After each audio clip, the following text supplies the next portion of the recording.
Nah, inilah peta otak kita ya yang menunjukkan bagaimana cara kerja otak kita. Makanya kenapa kita sering lupa. Nah, ini sebenarnya jawabannya ada di short term memory gitu. Nah, kalian ada yang mau sharing nggak cerita tentang kok sering lupa sekarang, terus bagaimana cara mengatasinya? Ada yang mau coba sharing, mau cerita? Ada? Pasti semua punya loh pengalaman ini. Masa nggak ada sih, Mbak, Mas? Kalau nggak ada saya tunjuk ya. Masnya aja deh, yang ini rompi hitam. Iya. Jangan saya mbak, saya orangnya introvert gitu soalnya. Kenapa sih zaman sekarang pada hobi banget ngaku-ngaku introvert? Jangan-jangan ini cuma pembenaran ya, aslinya tuh males belajar cara berbicara yang baik dan menarik. Ayo. Tapi memang ada loh jenis orang introvert dan ekstrovert. Dan ini akan sangat berpengaruh pada cara berbicara, pola pikir, pola kerja, dan juga aspek hidup yang lain. Tapi kali ini saya akan membahas dari sisi komunikasinya saja ya. Sebelumnya guys, kita kupas dulu yuk sifat introvert itu sebenarnya apa sih? Kita sering mengartikan introvert sebagai pemalu. Padahal itu dua hal yang completely different. Beda. Orang yang pemalu itu cenderung khawatir, cemas, tidak nyaman saat dia harus berada di suasana yang baru atau berbicara dengan orang yang belum pernah dikenal sebelumnya. Psikolog menggolongkan sikap pemalu ini sebagai satu gangguan kecemasan sosial, meski masih dalam kategori ringan gitu ya. Sementara sifat introvert itu bukan gangguan mental. Introvert itu adalah kecenderungan orang untuk fokus pada pikiran, perasaan, dan suasana hatinya sendiri. Nah, sifat ini kebalikannya ekstrovert. Jadi ini cuma jenis sifat manusia aja ya, bukan gangguan. Nah, maka yuk kita pelajari. Berikut ini ada ciri-ciri orang introvert dan cara mengatasinya. Ciri khas orang introvert itu kan overthinking ya. Saking banyaknya yang dipikirkan, akhirnya apa? Takut ngomong, takut salah, takut menyinggung, takut momennya nggak pas. Akhirnya apa yang terjadi? Nggak ngomong sama sekali. Tapi itu nggak apa-apa. It's okay ya. Daripada asal nyeplos, nanti malah salah, ya kan? Tapi gini nih, ayolah belajar.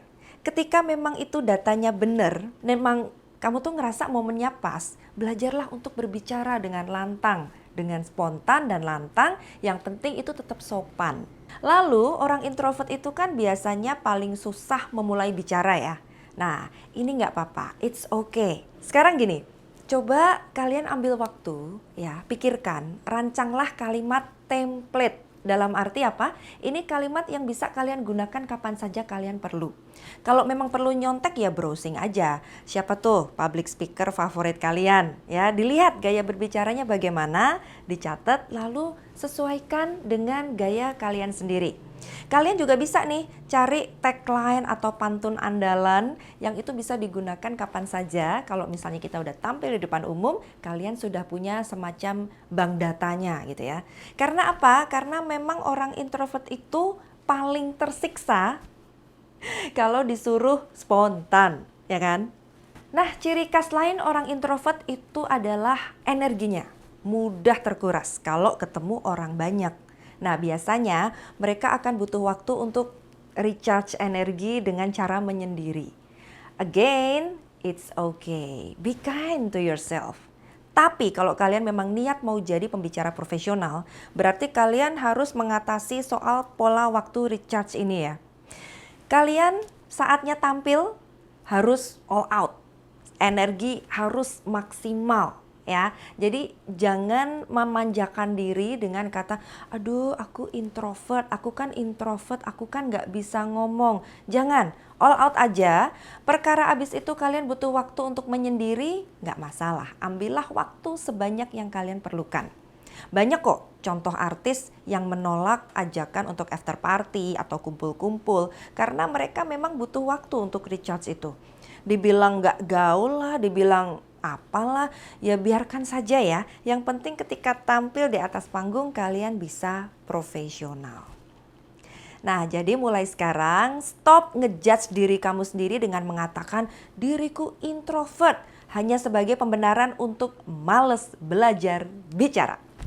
Apapun sifat dan karakter kalian, bisa kok kalau mau belajar public speaking. Di sini nih. Apapun sifat dan karakter kalian, bisa loh kalau mau belajar public speaking.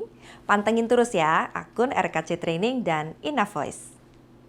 Apapun karakter dan sifat kalian, bisa loh kalau mau belajar berbicara dengan baik dan benar melalui public speaking bersama kami. Tunggu info selanjutnya ya.